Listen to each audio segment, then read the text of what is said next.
3 رکعتیں ہو گئی تھیں، پھر چوتھی رکعت میں بندہ آ کر شامل ہوا ہے، تو ان کو پورا کرنے کا یہ طریقہ ہے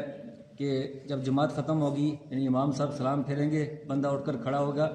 تو پہلی رکعت میں سورہ فاتحہ بھی پڑھنی ہے، 7 سورت بھی پڑھنی ہے، اور اس کے بعد رکوع ہوگا اور پھر سجدہ، سجدے کے بعد اس نے تشہد کے لیے بیٹھنا ہے،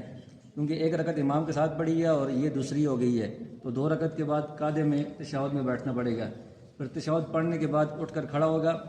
تو اگلی رکعت میں بھی سورہ فاتحہ بھی پڑھیں گے، 7 سورت بھی پڑھیں گے، کیونکہ ایک امام کے ساتھ جو رکعت پڑھی ہے وہ بغیر سورت کے پڑھی ہے، تو امام کے سلام پھیرنے کے بعد 2 رکعتوں میں سورت پڑھنی پڑے گی۔ پھر اس کے بعد بندہ رکوع کرے گا اور سجدے کرے گا، اور پھر اس کے بعد سیدھا اٹھ کر کھڑا ہو جائے گا، اور پھر جو آخری رکعت ہوگی اس کے اندر صرف سورہ فاتحہ پڑھنی ہے، 7 سورت نہیں پڑھنی، اور پھر آگے رکوع اور سجدہ، اور پھر نماز مکمل ہو جائے گی۔ تو یہ 4 رکعت والی نماز میں یہ طریقہ ہے۔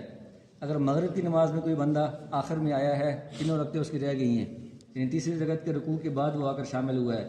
تو اس میں کیونکہ امام کے ساتھ اس نے کوئی رکعت نہیں پڑھی، تو جب اٹھ کر وہ کھڑا ہوگا تو پہلی 2 رکعتوں میں اس نے سورہ فاتحہ کے ساتھ سورت بھی پڑھنی ہے، لیکن جب اٹھ کر کھڑا ہوگا تو پہلی رکعت کے بعد اس نے قاعدہ نہیں کرنا،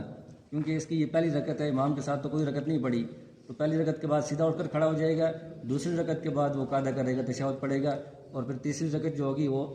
صرف سورہ فاتحہ کے ساتھ ہوگی، 7 سورت نہیں ہوگی، اور پھر آگے نماز مکمل ہو جائے گی۔